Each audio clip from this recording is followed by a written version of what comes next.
ছেলেদেরকে সুসংবাদ দিন, তার মানে বিপদে ধৈর্য ধারণ করতে হবে। প্রিয় ভাইয়েরা, ইন্নামাস সাবরু ইনদা সাদামাতিল উলা।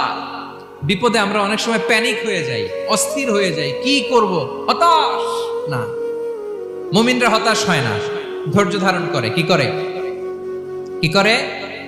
ধৈর্য ধারণ করার শক্তি দাও গো মেহেরবান আমায়, দাও গো মেহেরবান। পড়েন, ধৈর্য ধারণ করার শক্তি দাও গো মেহেরবান আমায়, দাও গো মেহেরবান। সবাই বলুন একসাথে, ধৈর্য ধারণ করার শক্তি দাও গো মেহেরবান আমায়, দাও গো মেহেরবান।